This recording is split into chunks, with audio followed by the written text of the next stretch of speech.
Nous allons étudier ensemble l'ordre d'Adam. L'ordre, qu'est-ce qu'un ordre sur le plan spirituel?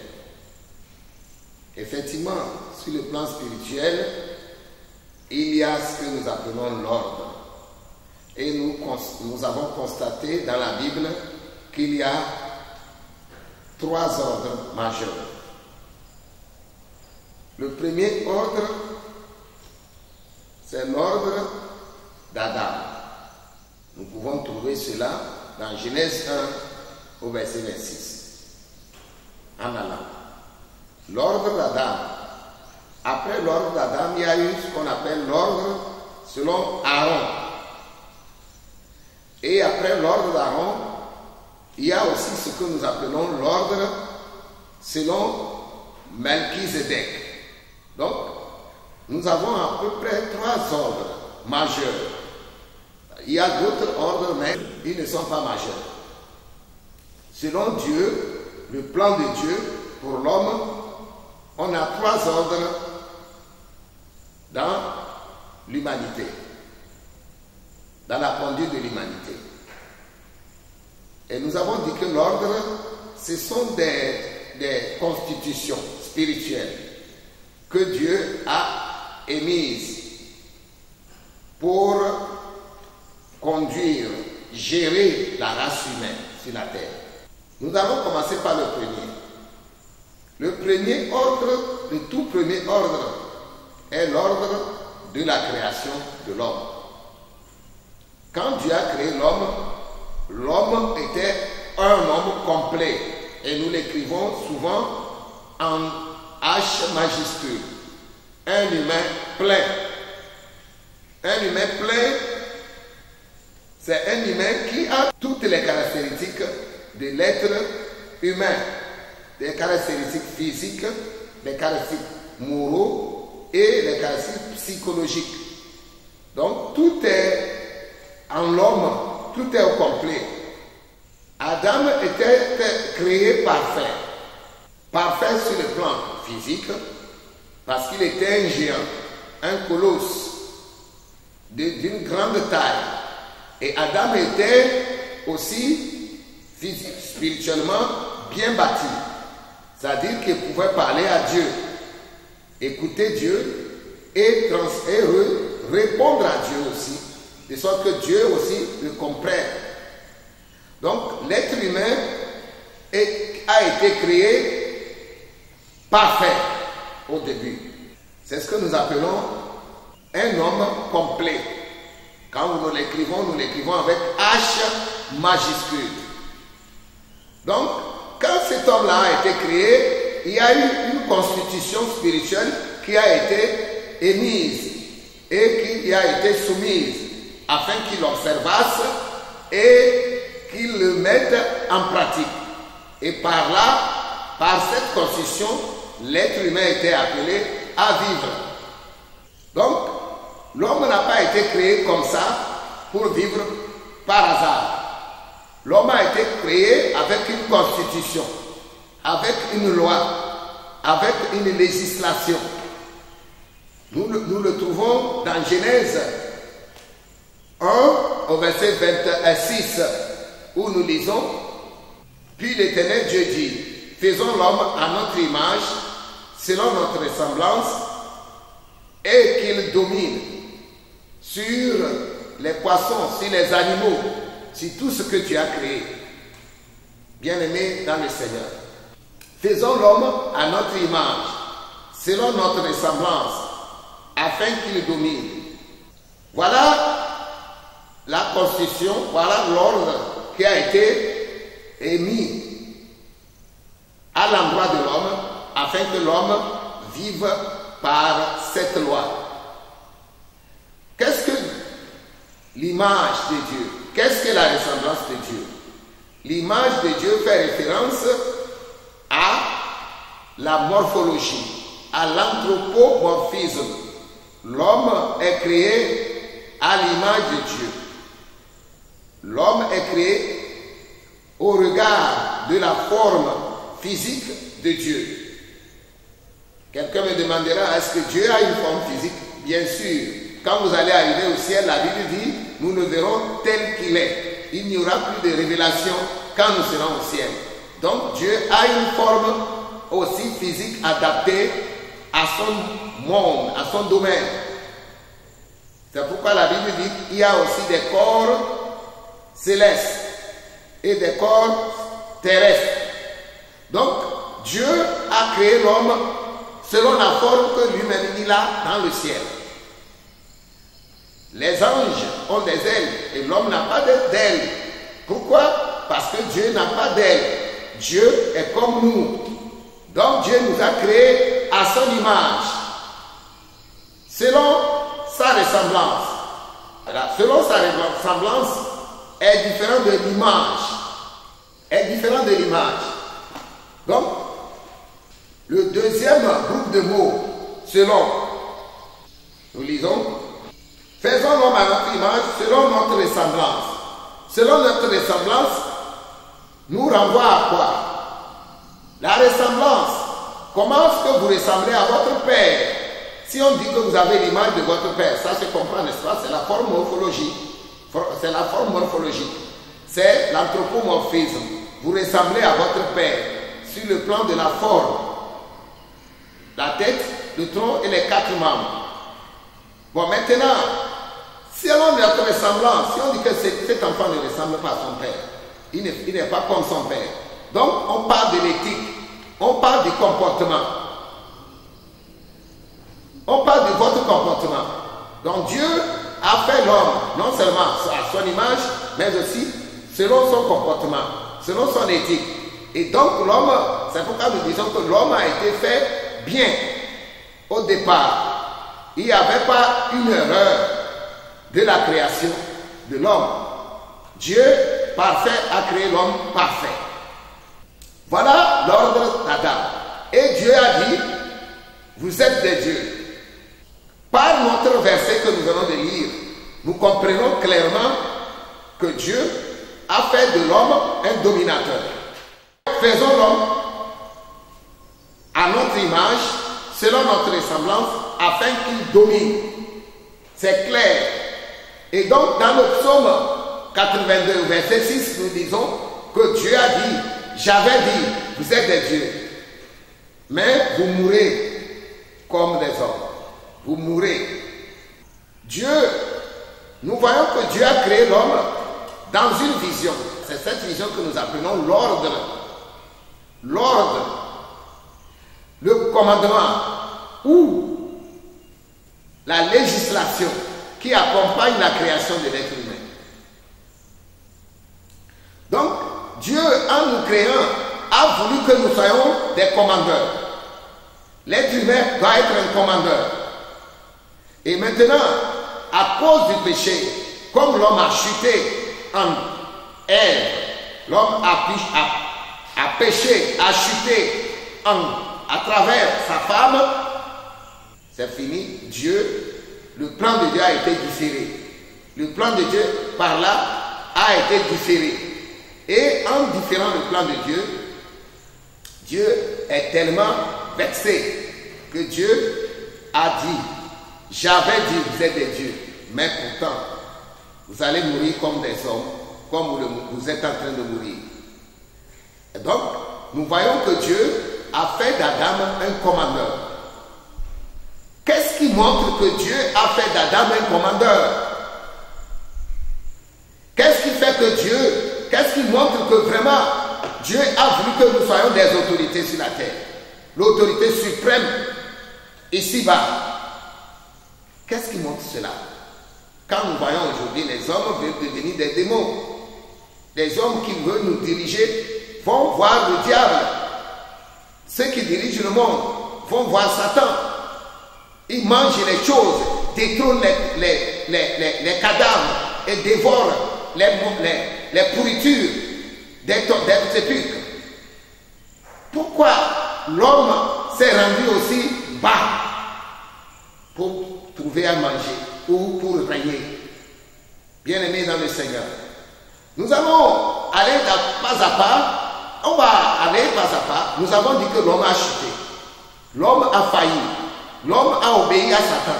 Et l'homme a laissé le plan de Dieu pour chercher maintenant ce qu'ils appellent les puissances. L'homme est allé chercher la puissance chez son ennemi, le diable. Bien-aimé dans le Seigneur, Dieu a été vraiment vexé par le comportement de l'homme. L'homme a abandonné l'ordre qui lui a été donné, et l'homme est allé s'aventurer dans la recherche des puissances chez Satan, celui sur qui l'homme devait dominer. Bien-aimé dans le Seigneur. Alors Dieu, est-ce que Dieu va craser les bras? Non, Dieu ne va pas craser les bras. Dieu va prouver à l'homme sa bonté, et surtout à nous qui sommes parvenus à la fin des temps. Dieu va nous prouver qu'il est juste, qu'il est Dieu, qu'il est un bon Dieu. Alors qu'est-ce que Dieu va faire? Depuis Adam, l'homme est devenu esclave de son ennemi, en disant, afin qu'il domine sur les poissons, sur les animaux, sur tout ce qui rampe, sur tout ce qui est sur la terre. Dieu disait, il parlait de Satan. Si vous regardez dans le monde d'aujourd'hui, l'homme, le diable est où? Il passe par des animaux, il passe par des événements, il passe par des situations, des choses que Dieu a créées pour créer la peur chez les hommes. Et tout simplement parce que l'homme a perdu ce qu'il devait être, il va avoir peur. Et quand il a peur, il se met à adorer. Il se met à adorer. Et vous allez voir que les fausses religions utilisent la peur pour régner. J'ai regardé une vidéo la fois dernière où on a attrapé les gens parce qu'ils ont vendu la drogue. Ils ont vendu la drogue dans ce pays de religion. Et alors, qu'est-ce que les religions ont fait? Le religieux a fait, il est arrivé avec un sabre et il a décapité devant même les enfants. Il a décapité ces gens. Pourquoi a-t-il fait cela? Ce n'est pas pour purifier sa religion, non. La religion est déjà maudite. Parce qu'elle décapite les hommes, les malheureux, qui cherchent la connaissance, la vérité, qui n'ont pas encore trouvé la vérité. Elle a décapité ces malheureux-là pour les précipiter en enfer.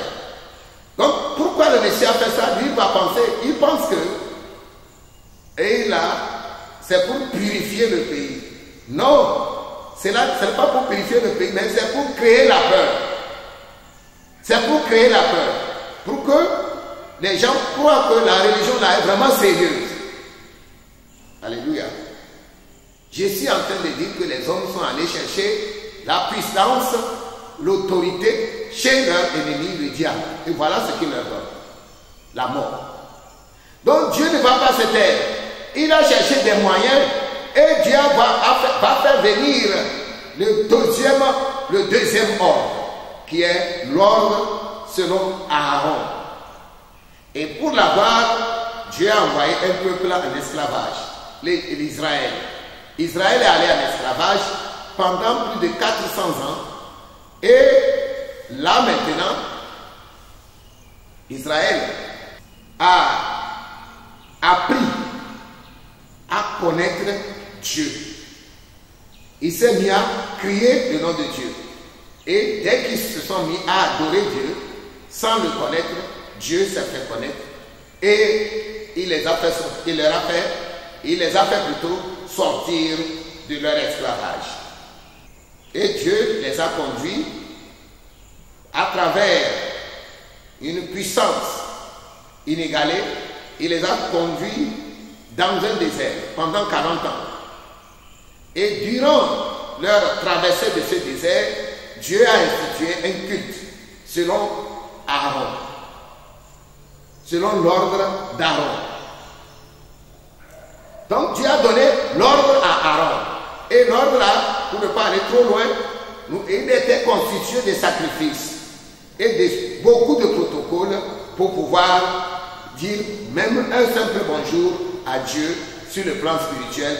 Il fallait vraiment des tralala, des animaux sacrifiés à gauche et à droite. Et ce sacrifice, cette histoire a duré au moins 15 siècles. L'ordre d'Aaron a duré au moins 15 siècles. Bien-aimés dans le Seigneur. Mais, plus de 15 siècles, mais combien de personnes sont allées au ciel? Il y a 0 admis. 0 admis. 15 siècles de sacerdoce. Combien d'admis pour le ciel? 0 admis. Ce n'est pas moi qui le dis. C'est notre Seigneur Jésus-Christ qui le dit. Nul n'est monté au ciel. Je suis dans Jean chapitre 3 au verset 13. Nul n'est monté au ciel si ce n'est le Fils de l'homme qui est dans le ciel. Alléluia. 0 admis. Et nul n'est monté au ciel selon les termes du Seigneur. Jésus qui est descendu du ciel. C'est lui qui atteste que nul n'est monté au ciel. Quand il était au ciel, personne n'est monté au ciel par le ministère d'Aaron. Alors, vous pensez que Dieu va se taire? Ce sacerdoce d'Aaron, selon l'ordre d'Aaron, dans lequel les fils d'Aaron étaient instruits depuis leur papa. Et ils ont persévéré dans ce sacerdoce-là durant 15 ans. Colopin. Mais le but final, le résultat final a été nul. Alors Dieu, je le disais, ne va pas se taire. Et Dieu a fait venir le Shiloh, le Messie, le Sauveur. Le Sauveur, quand le Sauveur est venu, on parle de l'ordre selon Melchizedek. Et qui est ce Melchizedek? Melchizedek c'est une personne, une figure de personne qui a réellement vécu. Qui a réellement vécu et qui s'est montré à Abraham. Il était dans la vallée de Chavé. Il s'est montré à Abraham, nous pouvons le voir dans Genèse 14. Et cet homme est apparu à Abraham. Et la Bible dit qu'il n'a ni père, il n'a pas de généalogie, il n'a pas de père, il n'a pas de descendance sur la terre. Donc, ce qui veut dire que Melchizedek était une figure de Jésus-Christ. Et il a reçu la dîme. Il a reçu la dîme du patriarche Abraham. Alléluia. Et maintenant, cet homme qui a reçu la dîme de notre patriarche, du père de la foi, Abraham, on nous dit que le sacerdoce de ce patriarche qui apparaît quand ça le plaît et qui disparaît quand ça le plaît, qui est éternel, qui n'a ni père ni mère. Le sacerdoce de Jésus-Christ va avoir l'image. C'est l'image de ce sacerdoce que Jésus-Christ va avoir. C'est-à-dire que ce Melchizedek est éternel. Il n'a ni père ni mère. Nous avons vu Jésus. Jésus a une mère, mais il n'a pas un père. Jésus a une mère, il n'a pas un père. Et Jésus est le reflet de la gloire de Dieu. Selon Hébreux chapitre 1. Jésus est l'image invisible de Dieu. Le reflet de Dieu. Bon, je vais parler plus simplement. Il est la photo de Dieu au milieu des hommes. Gloire à Jésus et gloire à Dieu. Dieu a voulu que ce qu'il a inauguré en Abraham, il va l'accomplir à la fin des temps. C'est-à-dire que Dieu, Jésus va venir dans le monde jouer ce rôle de Melchizedek que Dieu avait déjà fait voir en Abraham. Donc à la fin des temps, Dieu lui-même viendra en son Fils pour jouer ce rôle. C'est-à-dire accomplir le sacerdoce, reprendre le sacerdoce de Melchizedek, parce que le sacerdoce d'Aaron a échoué. Bien-aimés dans le Seigneur. C'est pour sauver le sacerdoce des humains que Dieu est venu pour accomplir son sacerdoce. Et donc, le sacerdoce de Melchizedek, que Christ, le Fils de Dieu, est venu reprendre pour clôturer les temps, est le meilleur des sacerdoces. Pourquoi nous disons que c'est le meilleur? C'est le meilleur des sacerdoces parce qu'il a des fruits. Nous avons dit que le sacerdoce d'Adam, ou l'ordre d'Adam a échoué. L'ordre d'Aaron, on ne peut pas dire qu'il a échoué, mais il n'a pas porté des fruits. Mais on n'a pas constaté un péché. Dans le sacerdoce d'Aaron, vous dites que le sacerdoce d'Aaron a fait des péchés comme Ève et Adam ont fait le leur. Non, mais seulement le sacerdoce d'Aaron a échoué lui aussi. Il a échoué lui aussi parce qu'il est infructueux. On ne peut pas continuer une chose qui ne sauve pas, qui ne délivre pas. Mais malheureusement, c'est dans cela que le monde est. Il n'y a aucune religion dans ce monde, à part la foi chrétienne, qui n'est pas dans les sacrifices. Et vous remarquez que tous ceux qui font des sacrifices, ils adorent quelque chose, soit le caillou, soit un animal. Soit un caillou, c'est-à-dire une pierre, soit un animal. Que le Seigneur garde son Église. Bien-aimés dans le Seigneur, le sacerdoce, selon l'ordre de Melchizedek, porte des fruits. Nous allons voir cela dans la Bible. Chapitre 7, verset 21. Car tandis que les Lévites sont devenus sacrificateurs sans serment, Jésus est devenu avec serment, par celui qui lui a dit, le Seigneur a juré et il ne se repentira pas. Tu es sacrificateur pour toujours, selon l'ordre de Melchizedek. Jésus est par cela même le garant d'une alliance plus excellente. De plus, il y a des sacrificateurs en grand nombre, parce que la mort les empêchait d'être permanents. Mais lui, parce qu'il demeure éternellement, possède un sacerdoce qui n'est pas transmissible. C'est aussi pour cela qu'il peut sauver parfaitement ceux qui s'approchent de Dieu par lui, étant toujours vivant pour intercéder en leur faveur. Nous disons que le sacerdoce de Jésus-Christ est vraiment mieux, fructueux, bon, excellent. Pourquoi? Parce qu'il a des fruits que nous pouvons ensemble constater ici.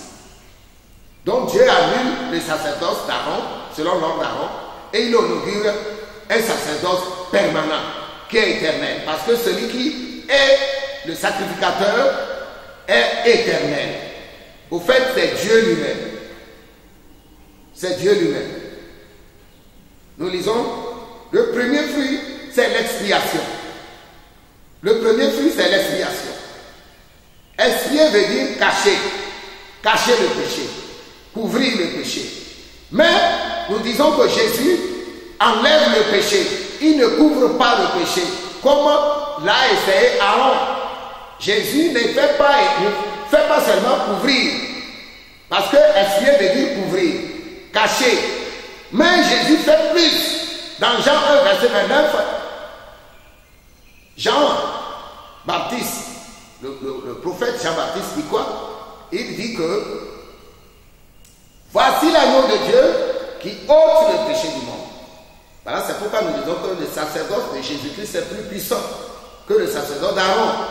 Aaron cachait les péchés. Pour combien de temps, on ne sait pas. Mais Jésus ôte, il enlève le péché. Tous les péchés que vous avez commis, Christ les enlève. Et il les enlève de ta mémoire et de la mémoire de Dieu. Et Dieu ne se rappellera plus jamais de tes péchés. Gloire à Jésus-Christ. Gloire au roi des siècles. Voici l'agneau de Dieu qui ôte le péché du monde. C'est Jésus. C'est son sacerdoce. C'est son ministère. Et donc, le sacerdoce de Jésus-Christ donc, est meilleur. Oui, la Bible le dit. Il entraîne la régénération de l'âme. Vous savez, quand on enlève votre péché, vous devenez saint. Et quand vous devenez saint, les conséquences sont énormes dans la sainteté. Le problème de l'homme, c'est le péché. Et si l'homme pouvait enlever les péchés dans sa vie, vous imaginez ce que ça peut donner? Si l'homme pouvait enlever le péché. Et c'est le problème de tous les hommes. La solution, Jésus a amené la solution. La solution, c'est d'enlever le péché, ôter le péché. Et comment on peut ôter le péché sur moi? On ôte ça sur toi, on ôte ça en Dieu, au souvenir de Dieu. Et Dieu ne va plus se souvenir de cela. C'est l'ordre de Jésus-Christ.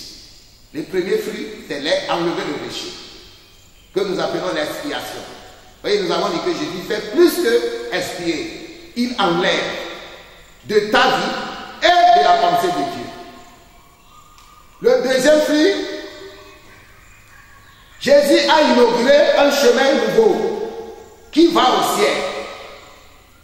Jésus lui-même a témoigné du que nul n'est monté au ciel, si ce n'est celui qui est descendu du ciel, le Fils de l'homme qui est dans le ciel.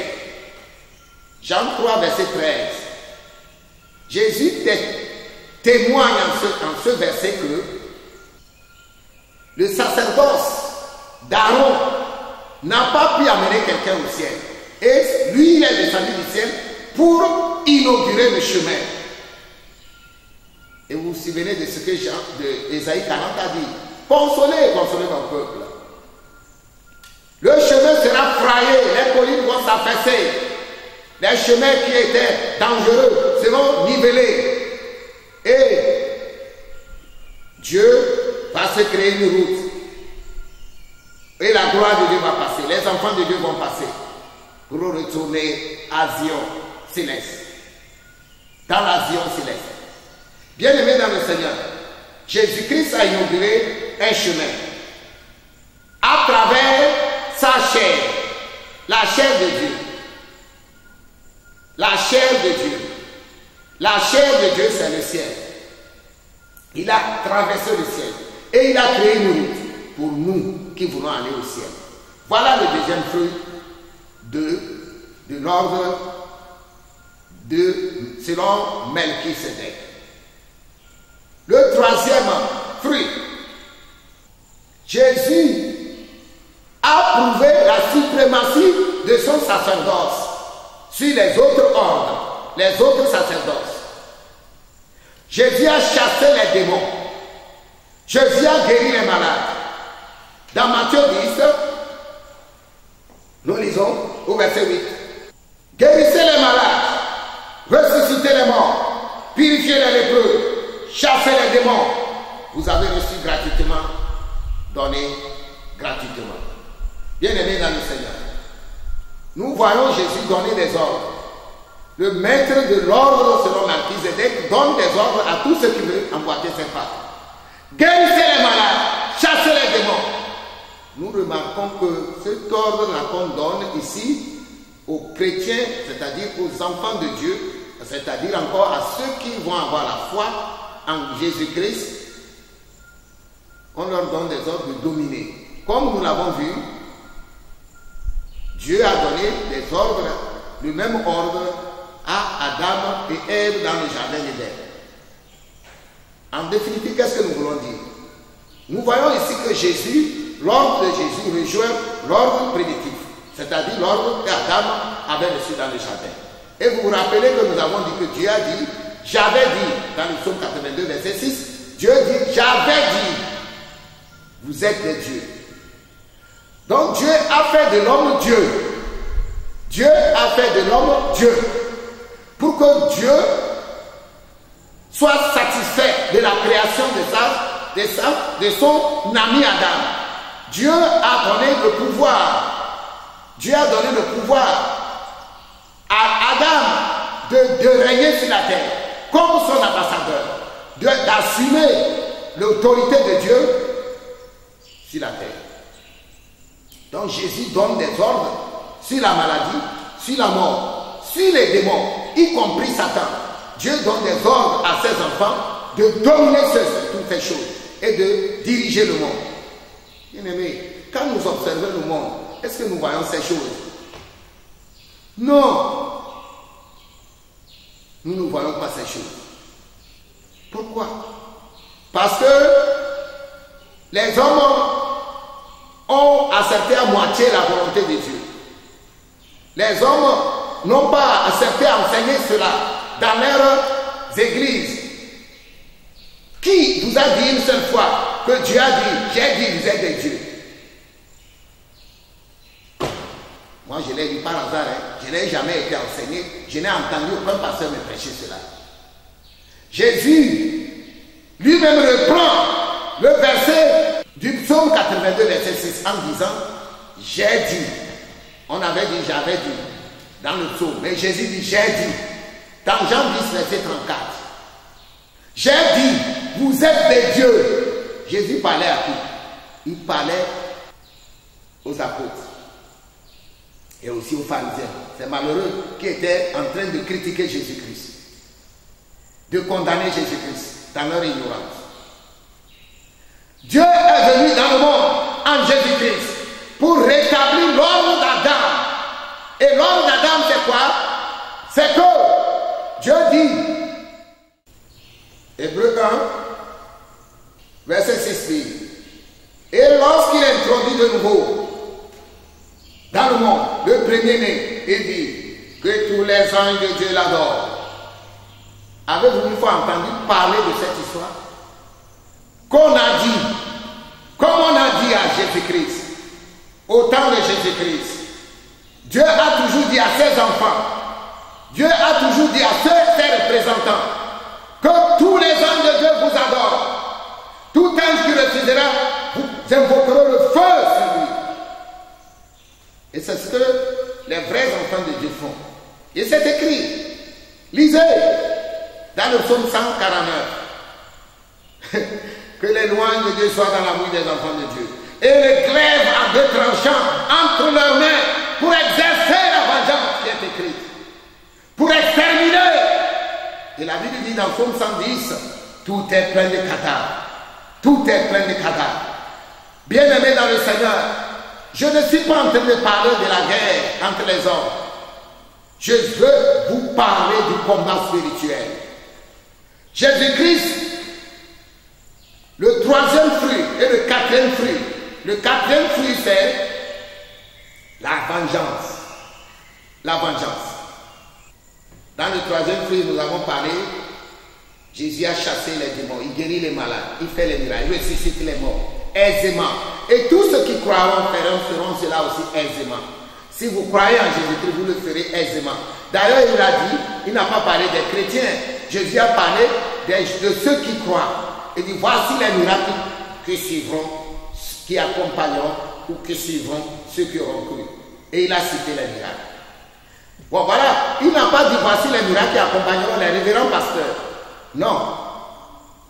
Jésus parle de ceux qui vont croire. Ils ressusciteront les morts. Ils donneront des ordres à des milliers de kilomètres. Et ça va se faire. Si vous n'avez pas ces fruits-là, les 4 fruits-là dont je suis en train de parler, vous n'êtes pas élus. Vous n'êtes pas sauvés. Vous n'irez pas au ciel. Ne pensez pas, vous voyez, quand nous sommes chrétiens, on a trouvé les chrétiens. Ils faisaient de l'église leur maison. Mais, vous voyez, nous, on est convertis. Hein? On est convertis. On était quelque part. Et on est venu. Le Seigneur Jésus nous a appelés. Jésus, sa maison, je suis toujours étranger. Et je cherche à devenir membre de cette maison. Jusqu'à la fin de mes jours. Bien-aimés dans le Seigneur. Si vous faites du christianisme une religion, ça va marcher, mais vous n'aurez aucun résultat. Aaron a travaillé. C'était une puissante, grosse religion. Et ça n'a pas sauvé personne. Ça n'a même pas sauvé Aaron lui-même. Puisque Jésus dit que personne n'est allé au ciel. Si ce n'est le Fils de l'homme qui est descendu des cieux. Alléluia. Bien-aimé dans le Seigneur. Jésus n'est pas venu pour une religion. Jésus est venu pour ceux qui vont croire en lui. Voulez-vous croire? Alors vous pouvez aller au ciel. Voulez-vous croire? Vous croyez en lui? Alors vous allez le trouver par votre foi. Vous allez changer le monde. Nous sommes appelés à changer le monde, à terminer la création. Adam n'avait pas terminé, achevé. Ne pensez pas que la fin du monde viendra comme ça, patate. Alors que vous n'avez rien fait, vous les chrétiens. Vous n'avez rien fait. Vous vous laissez balloter. Vous vous laissez balloter par les philosophies des hommes. Dieu a dit, afin que tous les les anges doivent t'adorer. Si tu crois, les anges vont t'adorer. Vous ne savez pas, vous n'avez pas encore vu. Quand un sorcier est devant toi, il regarde quoi? Dites-moi, qu'est-ce que les sorciers regardent? Quand tu as un sorcier, un vrai sorcier, devant toi, et tu es rempli de l'esprit, il regarde tes pieds. Il regarde où? Il regarde tes pieds. Le sorcier ne peut pas regarder dans tes yeux, il va regarder tes pieds. Avez-vous essayé la gloire de Dieu, la puissance de Dieu? Je vous invite à commencer par exercer l'autorité du Melchizedek que Jésus-Christ nous a amené. Et c'est comme ça que vous allez exercer la vengeance qui est écrite. Psaume 149, verset 7. Et c'est comme ça que vous allez exercer la vengeance qui est écrite. Genèse 3, verset 15. Je mettrai inimité, c'est-à-dire la guerre, le combat entre toi, Satan, et l'homme. Bien-aimé dans le Seigneur, c'est la peine. Ça vaut la peine. Essaye la foi. Crois en Jésus.